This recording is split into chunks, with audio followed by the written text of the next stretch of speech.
Hello, everyone. Welcome to this latest edition of Santa Cruz County, Crossroads of Cultures and Commerce. And today we're at a very special place and we're with a very special guest. We're joined today by Bill Steen, but I'm also joined here by two friends with the county, Aisa Huerta and Juan Miguel is also joining us. And I'm Alex Lapierre, the principal historian behind the project. And today we're talking with the exhibition photographer, Mr. Bill Steen, and he's invited us up here to his lovely house here in Canelo. And we're gonna start off by talking with him and finding out who he is. And Bill, tell us who you are and what's your connection here to Santa Cruz County? Wow, all that into one sentence? Or, um, well, when I moved here, I didn't realize sort of where I was going in terms of my connection to the county. Uh, I mean, I knew the area because I used to come down here when I was young as a kid from Tucson, where I was born. But, and then I would see mention that my grandmother had been born in Santa Cruz across from Loquillo. But then the more I got into it and the more people started sending me papers and things like that, I discovered that my great grandparents were with the original settlers of that town, right, going back to like 1820 or thereabouts. And so I think it's just there in my blood. I mean, on one level, I think it just whatever forces pulled me here because I looked for a place for a long time. Within a year, and I found nothing. And one day, I just happened to pick up the newspaper late at night. There it was. It said Canelo, right? So many acres, and that's it, right? So there's that connection. My great grandfather comes from Banamichi on the Rio Sonora. So um, that's my connection. And I came down here. I don't know. It was the property that drew me. I didn't really know what exactly I was going to do. It was like really vague. And over the years, my wife Athena and I, since that was '84 when I came, she came a few years later, and we've unfolded this into what's called the Canelo Project, and primarily focused on. At the time, we started with an accent on adobe materials, earthen materials, and then straw bale walls for insulation.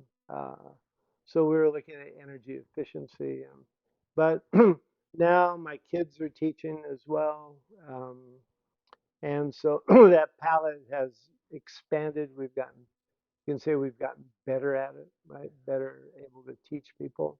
And so we run 4 or 5 workshops here a year, thereabouts. Uh, and as far as I go, I don't have, other than many years ago being a cultural anthropologist, um, I always say I'm not like a this or a that. I'm like a verb, meaning I'm always either photographing, teaching workshops, working with clay, plastering, gardening, right? Yeah, So I'm a verb. your verb. Yeah, Yeah. not only do you have workshops here, but you also go abroad and you also Yeah, teach now we just got workshops. back from a month in Japan. We were there working on a project at a museum Hmm. there. Plus, we've worked with a lot of Japanese, so they've come here. So it was really our first trip there. And you guys have also authored several books too, right? Yeah, we've got a number of them from. I think the most the one that put us on the map was one called the Straw Bale House. So they had the right kind of cover. People buy books for their covers mostly. But the most relevant, I think one of the more interesting ones we did with a Japanese photographer called Built by Hand, and it's sort of local vernacular materials around the world. And it's a really great photo book in terms of that was built by hand. And there's a number of other smaller books. So we talked a little bit about your work in natural building. Where did your love for photography really start? Probably when I had my father gave me a brownie, one of those little brownie cameras when I was a kid. But I think it started to unfold, and it was in here in Canelo. I was a guy who had just moved here as the first caretaker of the Nature Conservancy preserve over here, and He had come. He was the editor of the Haight-Ashbury uh, newspaper called the Oracle, and he had all these recordings from that era, different poets and writers, and Allen Ginsberg and Garrett Snyder and all these people. And I was sharing a house with a friend of mine who was teaching photography at the university, and so he needed photos to go with all these recordings. So he did this great program called Happenstance, typical of that period. And a lot of the stuff we shot down here, right? Other things, and this is where I really started thinking more seriously about it. And so, back in those years, And how do with the photography, you've kind of focused in on a certain geographic region of the world that you've really are in love with. Can you speak about that a little bit more? well, I think part of it was just this environment here, right? And from here south, because when you're growing up, I mean, I traveled extensively through Mexico in years prior, but the when I found out my great grandfather was from Banamichi, and my grandfather, my mother before she died, she said, I just have one request, and she said you should go visit the town where they're from. I said, okay. So, but the only thing I knew about before then was like beaches, margaritas, and chips and salsa, all that kind of stuff. So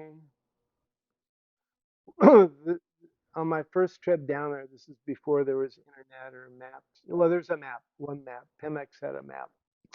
So I took off with my map, and I had really no clear clue where I was going. And this cowboy is riding his horse down the middle of the road, stopped me. We had this great conversation because he said, in a really boisterous voice, he said, what are you doing? And I said, I'm not totally sure. He said, what?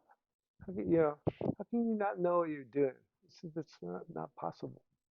And we went back and forth on that. And then he said, well, he said, bottom line is that you can't drive now anyway.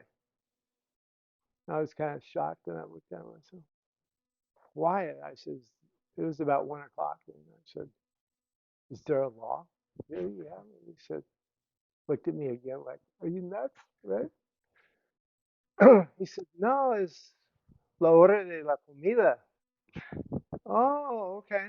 Well, I said, is there a restaurant? And there's like nothing. There's this tiny place called Chinapa, between Arispe and Bacuachi. And he said, oh, God, he said, who are you? He said, no, you're going to eat with, this is my house right there, right? That adobe. He said, you can eat with me. So I left about 3 days later. Wow. I'd never met anybody like this guy.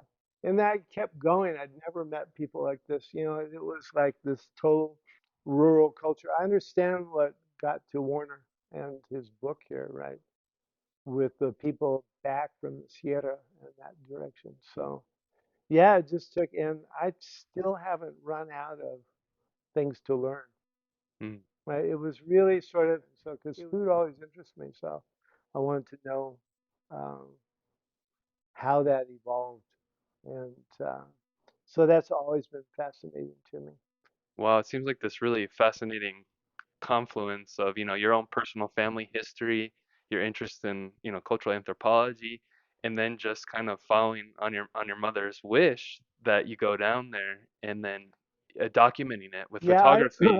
I may have never gone, right, if she hadn't made that request, but since I never obeyed her anyway, right? Mm. I thought I should at least do this, One thing, right? yeah. Yeah, yeah. Yeah, it was great. It was just, I mean, I didn't really end up, I mean, I drove through Banamichi and looked at it, but there was really no hotel Mm, or any place to stay, and I ended up just outside of San Felipe in Aconchi, at the hot springs there, mm, and camped there. And so I pulled in at San Felipe. You come in, it's a T, and there's a house right on the corner. So I went to the, knock on the door and said, which way to the hot springs, right or left? And he said, nah, follow the road to the left. And the next sentence was, do you want to buy some bacanora? You saw a client, a potential client there with the directions. And he Yeah. said, yeah. I said, how much is it? Whatever it was. $25 a gallon. I said, I don't want a gallon. No, he said, it's the only way I sell it. Right? I said, okay. So I took my gallon and went on to, and so they became close friends. And he and his wife came here for years, right, until they both passed away. And actually, the first guy I met on the road, his daughter, yeah, his daughter still cooks for our workshops. No, Uh, so I'm still 30 years later, still connected still to those guys. friends with them. Yeah. Uh-huh. Amazing. And so what is the the kind of the documentarian end been like over the last course of the 30 years doing photography here in the borderlands? Is Well, if I anything really understood what I was doing, that was kind of, I would have been way better at it. mm, But I mostly I would, it's like I went backwards because I would just shoot photos because I liked the image that I saw. mm, mm, And then I started piecing things together later. But probably the other thing that really got to me also was when early on, uh, there's kind of a second decade to my, or plus to my years in Banamichi. I went to the the people there. They owned a hotel at the time, and they were said, and I was staying in one of their apartments, and I was photographing things at random, and the wife said, you should go to the plaza this afternoon, right? There's going to be a performance by the folkloric group of the high school. Yeah, I just I have to laugh at myself because I thought in my head, high school, how good can this be, right? Yeah, I thought kind of typical Jalisco dance, it's like, so I dismissed it, and we went off taking other photos. But it just so happened that in our walk through town, we ended up there at the plaza. yeah, I saw this. I was just stunned. It was because I'd never seen dances from the north, the polkas from Chihuahua, the Sonora Bronco, right? That it's called. Wow, I thought. Plus, I thought these kids are really good. So it turned out they had just won that year first place for the whole country of Mexico on the high school level. They're that good, and he's continued. So my first thought was, well, people in Tucson should see this or somewhere. I contacted Tucson Meet Yourself, and it was a good time because uh, they were coming off this great program called Hands Across the Border with the schools. They would take students this way and they go that way, and so most of these kids had visas, so it was easy for them to travel. Um, so I set it up for them when they came up. Oh, it was just a drama and a half because once they got here, trying to move them around, I had to borrow cars, from neighbors to get them driven up to Tucson and back for this thing, and then back down to their bus. And it was like, so in one of those conversations, I was talking to the kids, and I said, well, how come more kids don't do this, right, yeah, through the valley? And they said, well, because there's no real transportation. A lot of us have to hitchhike back and forth to the towns, and often it's in at night. yeah, So I thought, well, how hard can that be to get a vehicle for them, something they could move with? yeah. So I wrote a blog post back then, and I posed the girls like pulling their skirt on and hitchhiking. And saying, hey, how about anybody interested give these kids donations so that we can buy a vehicle? it was piddling along. I mean, it was not moving fast. $50 here, $100 there, but Yeah. I thought, my God, this is going to take 10 years to buy, buy a van or something. So we were working in Denver. I never forget the phone call. They called from home and said, "We think you ought to call this lady. She called that one to give money." I said, "Yeah, what?" I said, "Sure." But anyway, so I followed through and I called her up and she was great. She said, "Well, how much money you need?" I said, "I don't know. We never," I said, "I haven't even started looking for a vehicle." She's like, "You hear this pause." She said, "Go find one, right? Tell me how much it is and I'll write you a check." It's like, oh, wow, okay. Yeah. So, um, yeah, I think it was that, it was that kind of older eras, like 2009. Kids were more formal then. They were very extremely polite. If they said I love you, all the girls lined up and came and give you a kiss on the cheek, right? And it was everybody would file through, and so I think partially it was a little bit that, and then the appreciation they gave for getting this vehicle. We got a van for them, and then it's still running. That's and the miracle and too. they Yeah. and other than COVID, I messed up on the dates. Since 2009, they've been here every year. They stay with us for Tucson Meet Wow. Yourself. Yeah. So that's it's always been a big part of our life that way. Yeah, some of my favorite photographs that you've taken are portraits of a lot of the students that are in the Yeah, Ballet you could do just an Folklorico. exhibit on Yeah. that. He doesn't have many. No, no. No, and so speaking of exhibits, we've kind of brought your talent and your skills into this exhibit to really kind of illustrate and enhance this history exhibition, communicating what Santa Cruz County is. Could you talk But there about was just a, people don't. I think it's hard to really understand how much people understand the connection between Sonora and how that's influenced the foods and how it's influenced the culture up in this part of the world. And obviously, it's much older across the border here, but and it was really hard to live in this part of the world up until they rounded up Geronimo because the Apaches were so, marauding, raiding everything. And so, but I think it's incredibly valuable to, I mean, I'd say it's kind of the reach was all the way up to Tucson as well.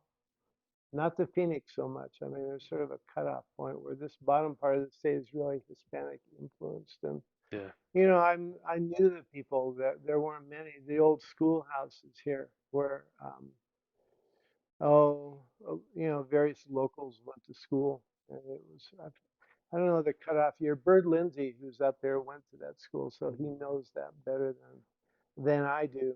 But it's the old one-room schoolhouse that was, just classic. But no, they were still, floodwater farming up here in the early, 1900s, and um, that culture was alive and well. And people settled initially, I think, the San Rafael Valley, and then gradually immigrated up here. But due to the name, there either was some guy with red hair living here or a horse. I don't know which, but For Canelo, cinnamon. yeah, Yeah, it had yeah. to be one or the other. And the Is boxer wasn't alive then, nor was the hot dog guy. So, it uh, had to be something. yeah, Yeah, connected there. for Canelo. Yeah. And so you mentioned the schoolhouse here. Just driving here to your place, we also passed the forest ranger station. Could you talk a little bit about that? There's a guy, Andy Schmidt, who actually lived there. He's either in Tucson or his father was the ranger there for a while. And so he had some growing up years there. I mean, everything I know is secondhand. Those were built by the Civilian Conservation Corps probably in the 30s. Hmm. And they're all locally made out of adobes. Adobe. And it's kind of interesting because I still find down there asparagus. I find occasionally a strawberry plant. They had a huge garden, that Wow. because I was trying to track, why there's an irrigation ditch running right down in front of the buildings there, and it's because they brought the water out the stream there, and then we're feeding the garden down below. Wow. Self-sufficient back in the day here. That's Yeah, that's awesome. Yeah. and there's been, again, I don't know so much. I mean, there's a real cast of characters who work there, the different rangers and their feats. And the one guy I knew was his father had deserted Pancho Villa somewhere and come up and started off in the San Rafael, living down there before they came up here. And his name was Alex Gonzalez. And Alex, you never knew what Alex was telling you, whether it was a small, right, sidetrack from the truth or a big one, right? But when they were first hiring people to work for the Forest Service, the guy said, "Who here?" There's about, he said, 30 people there. Who knows how to drive a bulldozer? Of course, back then nobody, but Alex said, "I do." Right? He said, "Okay, you're hired." Right? And he figured it out from there. Yeah. So yeah, so Just be willing. I should have paid more attention, right, to his stories but because of him I know how to eat bellotas. I know how, he's like gave me all these little details about and who lived here way back on this property and Wow. right. Yeah, we're kind of up here almost at 5,000 feet in Yeah, elevation, and you mentioned bellotas. What are those for folks that might not know what they are? they are the acorn that comes off the little, you know how to eat them. Yeah, see, okay. So well, mostly you just eat them, but now they're a small acorn and they're extremely popular down in Sonora. I don't think anybody does anything with them there. Yeah, they make cookies, right? These kind of meringue type cookies. Just like not my favorites, but I like to, people sit around and snack on them. Yeah, They just sit there at the table drinking coffee, beer, or whatever, and they're kind of like peanuts sure. in that sense. Yeah, yeah. But I went so far as to even take my friends in Bakwachī and I had them collect them for me, and then they ground them up in the flour. And I brought them out and played around making. You know what it really goes well in? You know how you add different nuts to make pesto? Yeah, yeah. The bellotas go really well, right? With it, substituting them for uh, whatever nut is conventionally put into the pesto. Oh, wow. Yeah. Interesting. Yeah. And we played around making. I mean, it's really versatile. Oh, and probably the best thing was there was a woman here when I had that flour on hand, and she's a good cook, and her specialty was pie. So I said, "Okay, Danny, what would you?" I said, "What do you want to do with this?" I said, "Let's make an ice box tart." So I don't know what that is, but it sounds really good. So I don't know if I have the recipes somewhere, but I must have mixed a little bit of wheat flour in with the bellotas.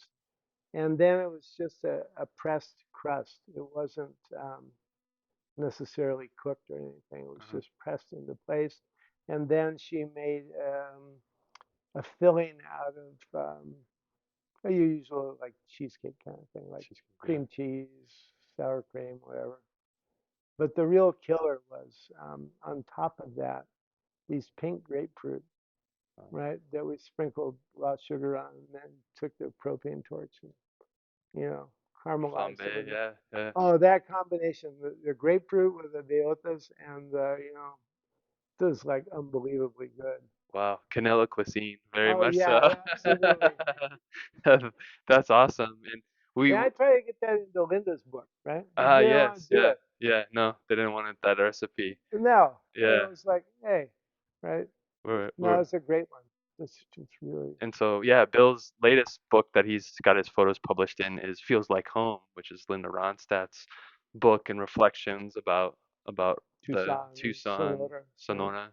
Yeah, do you want to speak about working on that book a little bit, or the No, photographers? No, no. no, that was. Well, if you don't, we can keep on the food track I and. think probably that it's a really good book, especially for Linda's fans, Mm, because it really traces her, her life in terms of being born in Tucson, what that was like, and some of her family roots in Sonora, right? yeah, Which also go back to Banamichi. Um, but so it, I think it's great in that sense. For me, one of the problems was that she also had, not exactly, it started off as a ghostwriter to help because she can't type with her fingers and her palsy. But he was a New York Times reporter, and so I was, he was going to be the authority, so to speak. So he tried to write the recipes and also interpreted some of those. I have my differences with that, but nonetheless, despite a lot of them are good, the book's yeah. good. I mean, and my photos are great. You'll love it just for that. Yeah, Uh, there's a great photo of you at the end. I love that portrait of you as well. Uh, but we speaking of food and photographs, we one of my favorite parts about working on this project was going down with you to Cocina La Ley, where we captured a little bit of the cuisine of oh, Santa Cruz that's County. great. Can you talk about that a little bit, please? What was that like? Yeah. I don't know. It's kind of that was an interesting thing for me. And if I think about Nogales, I don't think, at least on the American side, I don't think a lot about mariscos. It's like it's not the first thing that comes to mind, right? Mm, I think of the old taco truck, the paricutin, right? yeah, yeah, That was what was most familiar. But then I started thinking about Zulus, right? yeah, And stuff like that. But that was really fun because it was really a great experience going there and watching how this local family had just. I love the fact that you turn off the main road, go down a dirt road to yeah, get there. It's like that's just perfect, right? yeah, yeah, So yeah, just watching that ingenuity go to work there yeah. is like incredible. So I think what they're doing is an amazing thing. Great, great, And wonderful. I love their sign, right? Yeah. Curing hangovers for 30 years or Yeah, they whatever. have some It's like awesome radio clips perfect. too. Yeah. That's the message. It's No, I clear. mean, I think if you say, what is there about that people don't get about the culture down there or from that part of the world? It's that element. There's not exactly the appreciation or the understanding of it, right? That kind of the informality, uh, and I think that part's just fabulous, Mm, right? yeah. Um, so, and that's what I get from there, Yeah. It right? does have that feeling, You turn off, especially you go to looks like an old mechanic shop or something. I don't know, but yeah, you got to know about it to go to be exactly. there. Yeah, yeah, And yeah. it's a word of mouth kind of thing. They don't have a huge advertising budget or anything like No. that, right? And obviously, they didn't spend a couple $100,000 fixing the place up. Yeah, and the family's so great there No, too. they So are. yeah, She's yeah, marvelous. really I nice. mean, Yeah, Lorena. she was great. So She was very quick on her feet. I wanted to get her a photo of the food. It's like, no, absolutely. I said, come on. I said, people say I do miracles with portraits. Well, she said, listen, boy, you're going to need two of them in that case. two miracles. Wow.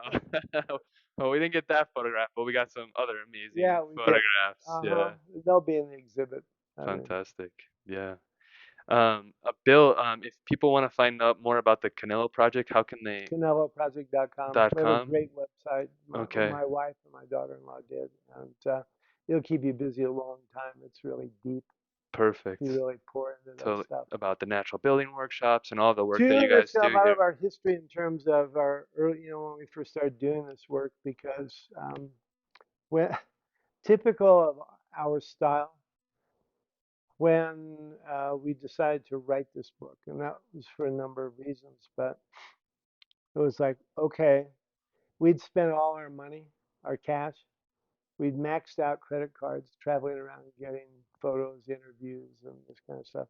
So there we are sitting. It's going to be probably 6 months or longer before we see any royalties. So here we are.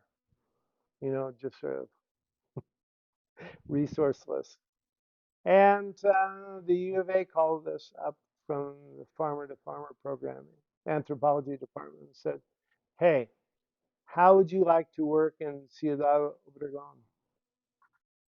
And it's kind of like, I made probably a funny face to say, "That's the place I drive through, and I hope I don't have to stop Oh on no. my way to Alamos or somewhere," right? It sounded about as uninteresting and unappealing as like, but that's life, that's the great thing about it, is that they say, well, we can't pay you, but we'll give you food, accommodations, and travel money.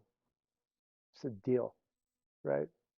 So we took it, and their problem was they were burning lots of straw, the residue from the wheat, Norman Borlaug's Green Revolution. And they wanted us to build houses and say, so they could say, oh, we have a great solution to, all the excess straw. We can build houses with it. It's like, well, okay. But what worked out was we were working through Save the Children Foundation. And when we started that, the first day we went, we met a family, two brothers who had actually done their own little straw bale house at that time. But it was in one of these new colonias that they were, opening up from in Ponavit, and the sewer canal was open, and there's like trash everywhere. I thought, oh my God, right? So I'm coming from Banamichi and Rio Sonora, and that, background. Wow, Yeah. the thought of spending time working in Obregon was not very appealing. But as we got to know these people, it turned out they're really amazing. These two brothers in particular uh, were so knowledgeable, and they were willing to innovate. And they saw, the peso had devalued at that point, and the cost of cement was driven sky high. So they were looking for alternatives. And there are a number of things we did, but the I think the most significant was with those guys and the rest of their family. I think there's about 12 kids. Many of them were involved. We worked on this 5,000 square foot office building. And Save the Children was just very hands off, just do what you want to do. And we did. So, but we explored many different options and, alternatives that many of which we still use today. And that was really, in many ways, much of our foundation in many parts. Of course, other elements. I mean, Athena comes from New Mexico, from the Pueblos up there through her mother. And there's an influence coming through, but it all sort of came together. That story, I think, or at least many photos from that project are on our website. Mm, yeah. So Um, that experience was kind of formative, right, in that oh, period. very Yeah. much. I Yeah. mean, and those guys continue because they got visas through Save the Children. They continued many years in relationship Mm. with us, and that's why we have that little booklet we did. The grandfather of that family, because during summers it'd be so hot there that he couldn't work, and we started bringing him up here to work with us, and he'd spend sort of April to October, and just let him do whatever he wanted to do. And he and my kids were little then, so they really grew up under a lot of that influence. And he was the guy, kind of guy who grew up in one of the haciendas. And you know, you made everything. You grew crops, you made your clothes, you approached life like that. So the kids were just soaking up his knowledge and his influence over. So he was formative, Wow. right, in that sense. So those were, yeah, many of the benefits of who we are and what we did came from that period. Yeah. It's really life-changing experience Yeah, too, and at an definitely. important with the publishing of the book at an important point there too. Awesome. Well, I wanted to turn it over to Aisa and Juan Miguel. Do you have any questions for Bill? I was actually going to ask you that particular question, as if you had kind of like a roundabout experience as a result of a specific photo that you were planning on taking. Um, I imagine you've taken hundreds of thousands of photos, maybe. maybe, I probably. don't have a number, but they're up there. And there another, because they're so prolific in storytelling, is there another I think stories always. If is I'm shooting a photo, I mean, one, I have to like the scene, but two, I'm always thinking story. and do you find yourself as emotionally impacted by the photos you take? Oh, sometimes, yeah, very much so.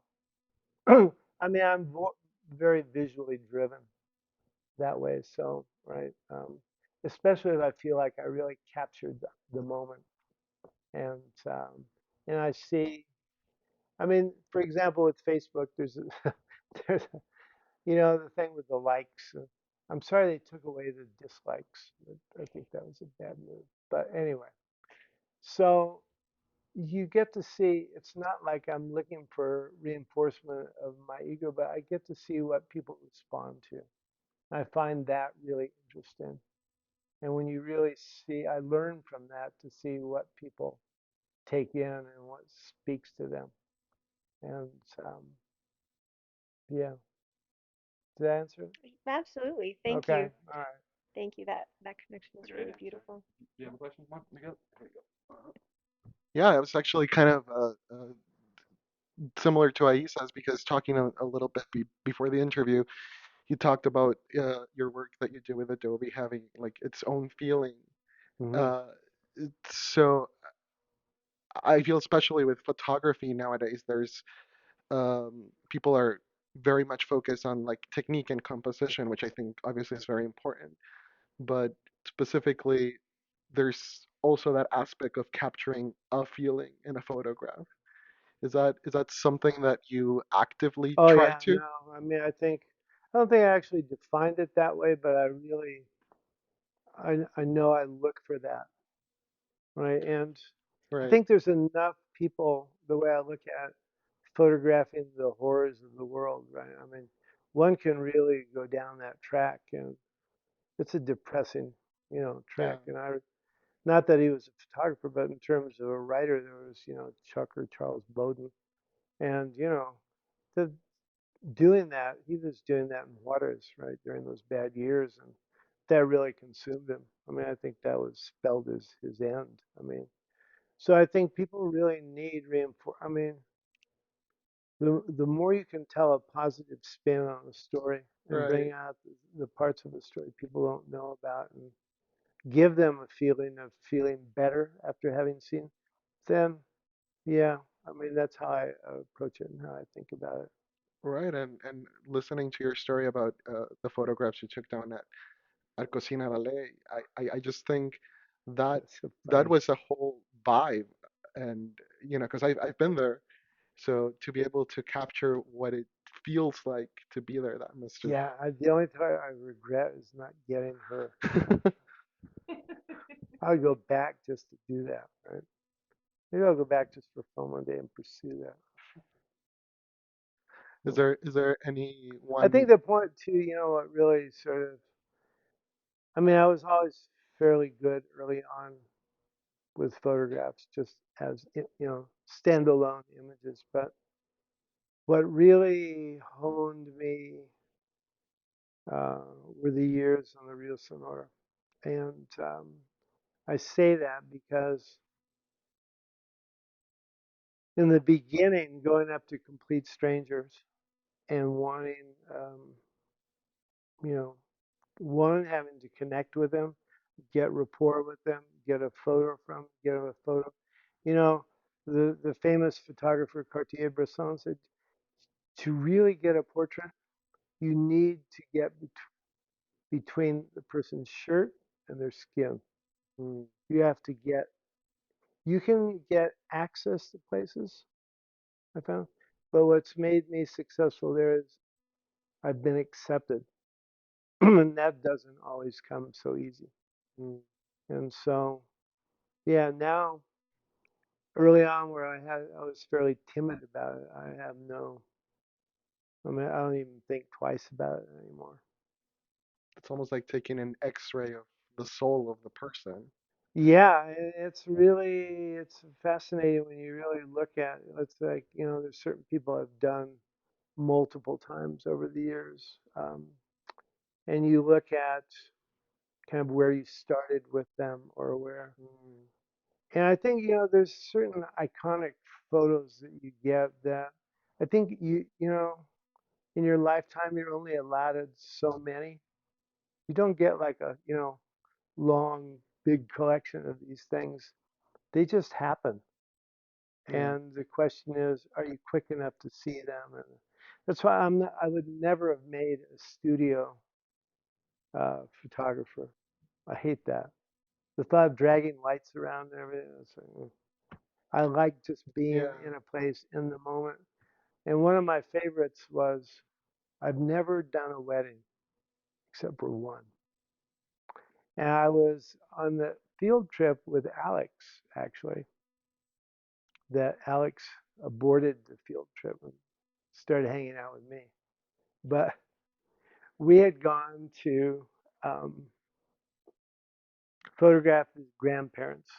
The older couple, they were still nixtamalizing their corn, right, cooking it with lime, and Mhm. so for the class, we wanted to document that whole thing.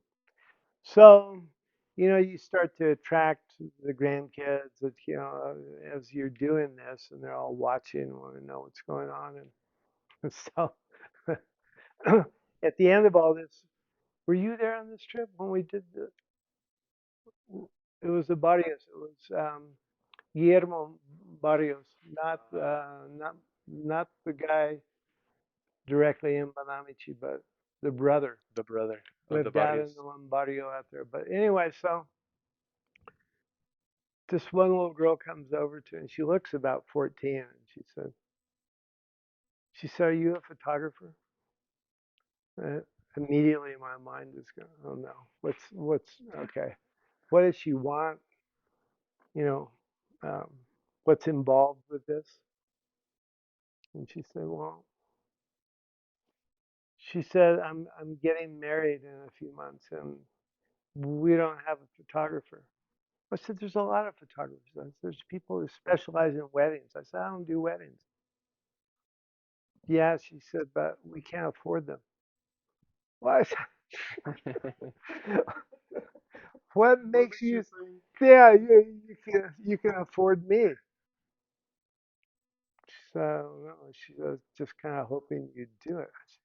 I said, "You're hoping I would do this, okay? Right?" So I thought, well, this is kind of intriguing, right? The conversation at that point. I thought, well, where's this going to go? And so finally, she talked me into it, right? Yeah, it was like, so I said, well, okay, here's the deal. She said, well, how much are you going to charge it? And I said, nothing. And her eyes opened about this big. Yeah. I said, nothing. Well, she said, I have to give you something. I said, okay, here's the deal. You promise me sincerely that one day when somebody's going to come to you and they're going to need something similar for you to do it for them. You promise me today you're going to do that for them. It's okay. It was great. I mean, she and the boy, I mean, they really, put on their. I started at the beauty salon at 9 in the morning with her. That was great. Watching the curls and the whole thing go down. It was like, oh my God, this is a whole. It's like getting ready for an opera. And I said to the beautician, I said, what are you trying to do? Well, she said, as you can see, she looks about 14 and not old enough to get married. I'm trying to make her look old enough to get married. Well, I said, okay. So we started there, right? Left drunken uncles by the wayside that never made it to the wedding, right? But we went down the whole course, the formal photos around town to, to the, to the wedding ceremony in the church, right? With my amigo Padre Julio Cesar, right? I love the name, right? And finally, we got to the. Oh, it just continues this whole thing. It was one little snag after another, and of course they get out. The main um, city, the informal plaza building is there for events, but it was occupied.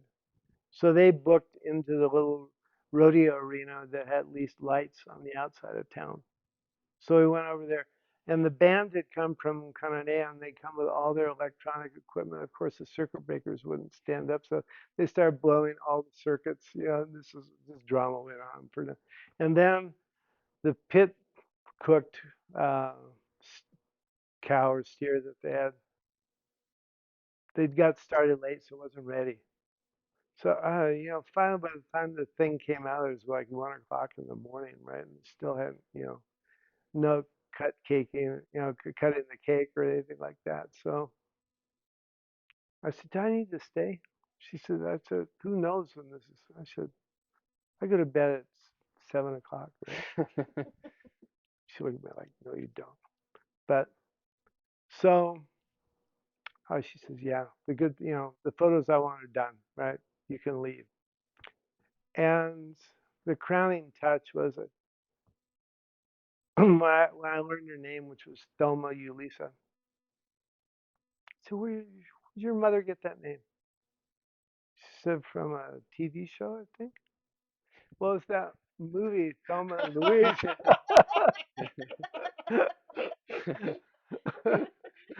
Right? So, uh, Oh so man. the whole thing was just, and so I don't ever need to do another wedding, but that was such a good one, right? I'd never put the energy into it that I did for that one. I knew that that was going to be a good one. So, and I think I really extracted out of her, right, in that process, um, right, who she was. And so that was satisfying. I was able to give her something back that indeed, of course, she's divorced now, I think, or so, I don't know. But anyway, for a while there, it was good. Yeah. You capture the feeling in the moment at that time. Oh, God, yeah. Those images truly do. I mean, that's a good one. Amazing. Yeah, it's a But great. don't ask me to do any more weddings. 'Cause, Well, I think that's a great kind of story to leave off on, and how, a simple request from a photograph could turn into an amazing no, it story. was. I mean, Yeah. I saw that. And oh, I know what she said. I said, well, she said, it's going to be a totally different kind of wedding. I said, well, what? Wedding's a wedding. She said, no, it's going to be a boda vaquera. I said, what was that, right? Oh, she said, I'm going to wear boots. I'm going to have a hat, right? The horse is going to come. That's when it kind of got, I thought, well, wow, this could be pretty interesting. So, plus the other significant factor, she has the same birthday as me. So I figured, Thelma and I Louise, same birthday. yeah, I thought, All the stars aligned well, for I that one. recognized the sort of dialogue coming from her. I was like, well, it's just about what I would do, right? So that's good. So yeah, that's my life in short down there. Yeah. She lost her timidness like you did over the course of Oh, photography. Just I went don't out think there there's and anything timid yeah, about it. just go out and ask, right?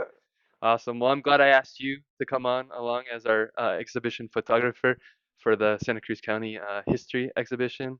I want to thank you also for inviting us here to lovely Canelo, to the Canelo project, and taking the time for us Yeah, otherwise to learn. I gotta leave here and drive over there, right? And Yeah. my days. So, better to make you guys drive over here, right? Yeah, and plus, Plus, a lot of it's just the setting that Athena and I have created together, and it's kind of like, and now the boys add to that, and it's like so. Um, it's got a whole history behind it in that way, but it's a continuation. Well, it's not just from Sonora, right? In that, but it's also from Athena's New Mexico influence coming together in this place, and it it communicates to people. yeah, just the drive up here, just the gorgeous after all the green. Yeah, you drive through all that, and then all of a sudden you land here, and it's like, whoa, Whoa. where am I? Like a nice hug. Right. And the other Yeah. thing, a nice hug. That's good. But the other thing too, usually the real, if you drive down the Rio Sonora, you hit the low water crossings where there's no bridges. There's only the one bridge in Balamichi. Half the time you get in the summer, you have to get towed across them. We have a low water crossing down here. It's just creeks. It's so dry, it's not running right now, but it's like just continuation of the same landscape. Mm. Yeah. Well, thank you guys for coming. I fully appreciate the opportunity to do this. And Yeah, we're looking forward to hopefully you connecting with some of the students and too. oh Yeah, yeah, in no, Santa I Cruz would County love to do that. I and mean, photography. I think I can really inspire them in that way. And because I work the phone a lot, right? And like even Linda's book, there's a number of iPhone photos in there. So it doesn't have to be an iPhone. It could be any mobile phone. But no, it's a medium I know really well that I rely upon. So Fantastic. absolutely. Fantastic. So thank you. Yeah, Yeah, no, thank thank you for you. coming, This has been an inspiration to team. be here and with all of you guys. And we want to thank you guys so much for tuning in to this latest episode of Santa Cruz County Crossroads of Cultures and Commerce. And we hope to see you in the next edition. Thank you again. Bye bye.